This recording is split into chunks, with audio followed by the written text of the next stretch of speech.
देखिए ना, आप कितनों झंडा लगा लीजिएगा, सारे मठ और मंदिर में आपको वहां पर लोग गांजा फूकता हुआ नजर, आप इसको नजरअंदाज नहीं कर सकते हैं। पूरा चंदा लूट के आप लोग चले गए घर, झूठ मूठ का भाषण दे रहे हैं, क्या बात करते हैं? पूरा मंदिर का रुपया उड़ा दिए। बिहार में सूखा नशा को लेकर लगातार तरह तरह की बातें उठते रहती हैं और अब देखिए बिहार विधानसभा के मॉनसून सत्र के दौरान भी सूखा नशा के खिलाफ अपने ही सरकार पर जनता दल यूनाइटेड के एमएलसी भिड़ रहे हैं। पहले ये सवाल खड़ा किया राजद के एमएलसी ने, उसके बाद इस सवाल पर जेडीयू एमएलसी नीरज कुमार ने भी उनका समर्थन किया है। क्या कह रहे हैं विधानसभा के अंदर में, विधान परिषद के अंदर में, पहले आप वो सुनिए। महोदय आ गया है, लेकिन मैं बहुत पीड़ा के साथ कहना चाहूँगा कि सूखे नशे का जिस तरह से प्रचलन गांव में, कस्बों में, टोलों में, शहरों में हो रहा है, ये बहुत ही चिंता का विषय है। सरकार का मंतव्य है, उसमें एनडीपीएस एक्ट 1985 का जिक्र है और एएनटीएफ का भी जिक्र है, एंटी नारकोटिक्स टास्क फोर्स का भी जिक्र है।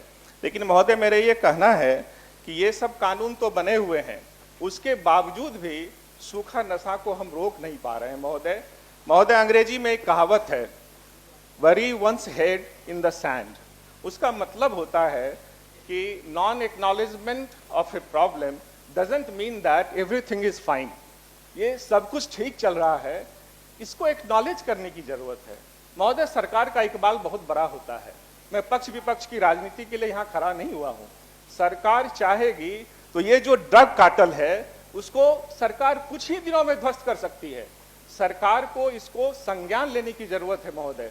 और महोदय जब अखबार में खबरें आती हैं कि नशेरी बेटे ने माँ बाप को बेइज्जत किया, मारपीट की, उसकी हत्या कर दी, तो बड़ी पीड़ा होती है, बहुत चिंता होती है कि हम लोग इस राज्य को कहाँ ले जाना चाह रहे हैं महोदय। ये पीड़ा सबको होनी चाहिए। मैं तो साझा सरोकार की बात महोदय करता हूँ। और एक चीज बड़ा ही गंभीर विषय इसके साथ रिलेटेड भी है जो सामने आया है कि महोदय पीडीएस में जो अनाज मिलता है पीएचएच के और अंत्योदय के माध्यम से, उसमें जो नाबालिग बच्चे होते हैं उसमें सिस्टम है कि बायोमेट्रिक लगा करके वो कहीं भी पीडीएस से निकाल सकता है।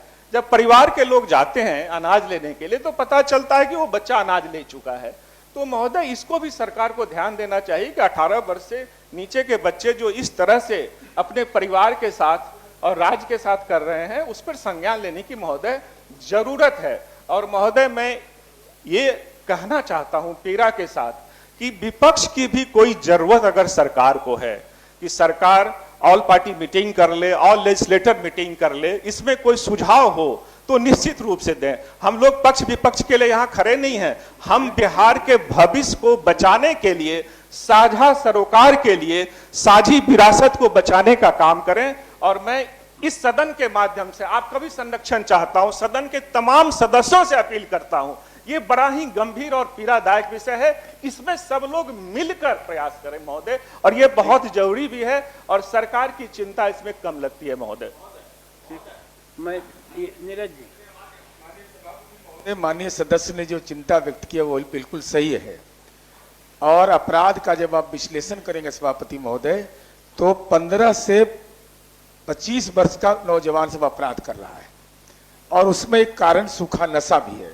हम राज्य सरकार से आपके माध्यम से अनुरोध कर रहे हैं कि जो जैसे आप दूसरे विभाग का टोल फ्री नंबर जारी करते हैं, हर गांव में पंचायत प्रतिनिधि से लेकर सबको जिम्मेवारी तय की जाए कि भाई ऐसी कोई सूचना हो तो इस नंबर पर, और सरकार नियमित मॉनिटरिंग करे। सरकारी कार्यालय में वो टोल फ्री नंबर लिखा जाए, सारे जगहों पर लिखा जाए, और जो इसकी वैधानिक प्रक्रिया वो तो चलता रहेगा, लेकिन सामाजिक जागरूकता अब जिसे बिहार में है, पंजाब सबसे ज्यादा उसके चपेट में है सभापति महोदय। देश का राष्ट्रीय सुरक्षा उससे जुड़ा हुआ है।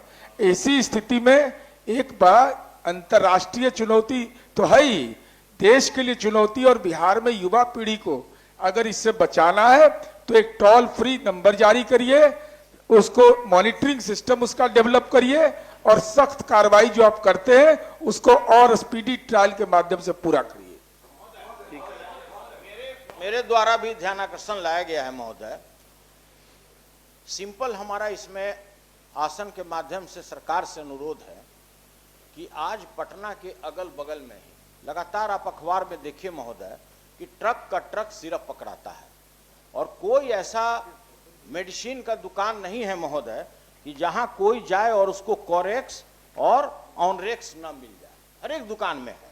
इसके लिए कोई कानून अभी तक सरकार बना नहीं रही है महोदय। उतना ही नहीं, अगर इंजेक्शन के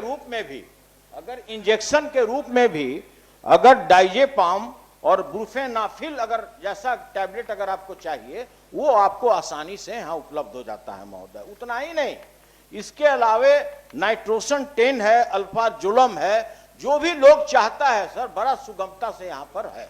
और जैसा हमारे नीरज भाई ने बताया कि हर एक पंचायत में हर एक गांव में टोल फ्री नंबर डाल देना चाहिए और सर राज्य सरकार ने टोल फ्री नंबर नशाबंदी के समय में भी डाला, लेकिन उससे कोई आपको लाभ नहीं हुआ। सरकार ने तो बताया है सर कि इसमें इसके कुप्रभाव के लिए व्यापक प्रचार प्रसार करने की व्यापक कार्य योजना बनाई गई है। सर ठीक है, आज बिहार की जो स्थिति है महोदय नशाबंदी कानून के बाद, आज आप पूना, बेंगलोर, दिल्ली, पंजाब, उससे भी ज्यादा सर यह ड्रग का हब बन चुका है बिहार। और आज हमारे 15 से लेकर 25 वर्ष तक के उम्र के लड़के बुरी तरह शिकार हैं। कोई भी कॉलेज हो सर, कोई भी स्कूल है, उसके यहाँ आप औचक निरीक्षण करा दीजिए उसके सामने पान दुकान के ऊपर में, देखिए उसके यहाँ आपको क्या भेटाता है। गांजा उंजा तो कोई सवाल नहीं है, जो वो तो जहां भी जाइए आपको चिलम, आपको ओपन मंदिर और आपको जितना भी मठ है वहां पर आपको धुआं उड़ता हुआ नजर आएगा। उस तो कोई मामला ही नहीं है। गांजा, हेरोइन भी कोई मामला नहीं है, चरस भी कोई मामला नहीं है। लेकिन जो ये दवा है सबसे गंभीर दवा महोदय, इस पर रोकथाम लगना चाहिए। चाहे इसके लिए जितना कानून बनाने की जरूरत है। मठ को क्या क्यों नाम लेते हैं महोदय?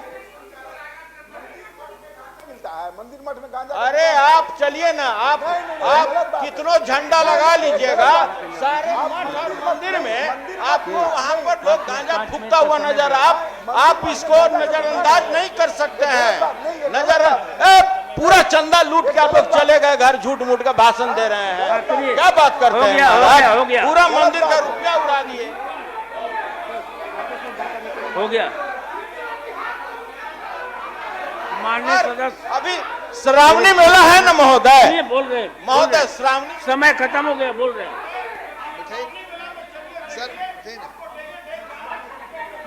गांधी मैदान मंदिर मठ नहीं ना है। तो आपने राजद एमएलसी आलोक कुमार सिंह को सुना, उसके बाद आपने जेडीयू एमएलसी नीरज कुमार सिंह को भी सुना। साथ ही इन तमाम चीज़ों पर लगातार सरकार के खिलाफ जनता दल यूनाइटेड आवाज़ उठाते रही है कि बिहार में सूखा नशा काफ़ी ज़्यादा बढ़ गया है। सूखे नशे की चपेट में बिहार के युवा आ रहे हैं, जिस वजह से उनका भविष्य, उनका करियर बर्बाद हो रहा है। इस पर सरकार को उन्होंने ध्यान आकृष्ट कराया है। अब क्या सम्राट चौधरी की सरकार इन तीनों एमएलसी की बातचीत सुनेगी, आने वाले दिनों में दिखेगा। फिलहाल के लिए इतना ही। जुड़े रहिए बिहार न्यूज़ टुडे के साथ, अपडेट लगातार जारी है। बहुत बहुत धन्यवाद। वीडियो पसंद आए तो इसे लाइक और ज्यादा से ज्यादा शेयर करें। हमारे चैनल को सब्सक्राइब करना न भूलें ताकि आपको हर जरूरी खबर सबसे पहले मिल सके। अगर आप किसी खास विषय या मुद्दे पर वीडियो देखना चाहते हैं तो कमेंट करके जरूर बताएं। आपकी राय हमारे लिए बेहद अहम है।